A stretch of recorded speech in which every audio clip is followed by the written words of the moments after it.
Danny, you have lobbied extensively against the 2015 Iran nuclear deal, the JCPOA.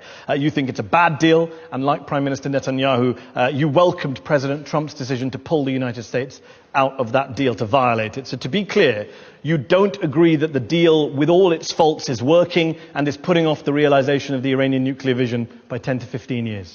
No, if you look for the last 2.5 years since the deal was signed in Vienna, you see the aggression of Iran not only has multiplied by 10 times. Iran, since signing the deal, has become much more aggressive, has not stopped testing ballistic missiles, and you do ballistic missiles only to put a warhead, which is nuclear, nothing else. And the deal itself is not actually neutralizing the capabilities of Iran. It just supposedly suspends it. And so people who say the Iran deal has neutralized a major threat to the world, they're wrong. Absolutely. That's the former head of Shin Bet, Israeli intelligence, Carmi Gillen. You're right. Maybe they were just... And the quote I said earlier about, with all its faults, it's working, it's putting off realization of the Iranian nuclear vision. Do you know who said that?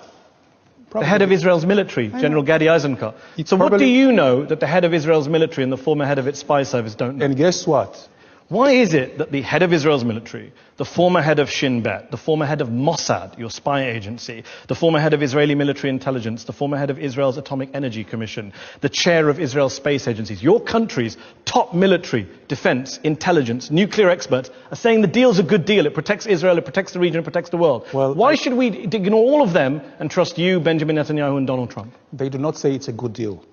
He said it's the situation may be better than before. In 1992, your Prime Minister said Iran was 3 years away from building the nukes. That was 26 years ago. In 1995, he said Iran was 3 to 5 years away from building nukes. In 2009, he said they were 1 to 2 years away from building nukes. The boy who cried wolf had a better record with wolves than Netanyahu has with Iran's nuclear program. Why do you think you have any credibility, the Israelis, when you come and talk about Iran's nuclear program? You've been wrong for 26 years. We were not wrong. Some things had happened in between. There were some who prevented Iran to rush for it. And there were some... Come on, Dan. There were some... Every 2 to 3 years, Netanyahu issued a warning and suddenly something happened to make his warning just inaccurate. Well, How convenient. I can tell you You've been that scaremongering the for Iranians years. themselves say that the international community is sabotaging their program. So things have happened. That's it. Okay, let me ask you this question. Sabotaging their program. How many nuclear weapons does Iran have as of today? Right now, I hope none. Okay, how many does Israel have? No idea. No idea? You were in the government. They don't tell you that stuff. No idea. Who do they tell?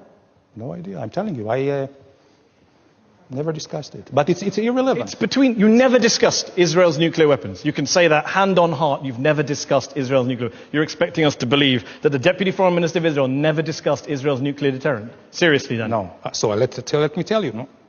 It's not all slogans and sound bites, Mehdi. Tell yourself. I did not discuss Israel nuclear weapons. I did discuss Israel nuclear policy. There is a big difference. Okay. Okay? Okay. So now we've got past that semantic evasion. No, you have to... How many nuclear weapons does Israel have? Because experts say it's anywhere between 80 and 400.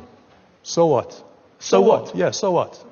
Has Israel ever threatened... Do you recognize the hypocrisy of Israel having a secret illicit nuclear weapons program that it won't open up its doors to and won't talk about, and then lecturing everyone else in the region about nuclear weapons? Absolutely not. You know why? You talk about hypocrisy. I tell you.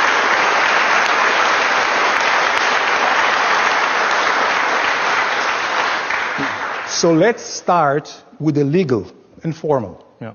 Israel has never been a member, a signatory of the NPT, so we are not breaking any rules. Iran was, Iraq was, Syria is, and they all try to cheat.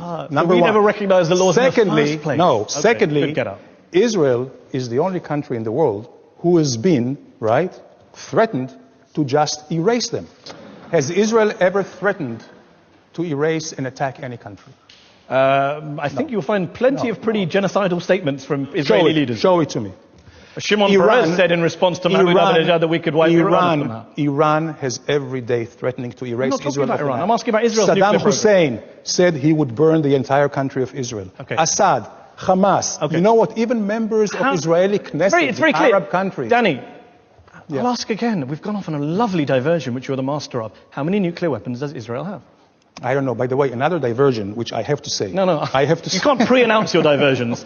Let me ask again. If an Iranian guest came on my show and I asked him about Iran's nuclear program, he said, I don't know, I'm not going to talk about it. Would you be okay with that? You'd be outraged. Of course and I yet would you be. sit here as a former Of course minister of the Israeli government saying, I don't know, never talked about nukes with anyone. Because there was like 16 United Nations Security Council resolutions against Iran. And there is against Israel. And there is against Israel as well. About your nuclear program? No. Yes, there is. UN Resolution 487. Let me read it to you. The UN Security Council in 1981 says, calls upon Israel urgently to place its nuclear facilities under the safeguards of the IAEA. Why haven't you done that? Because I'll tell you all why.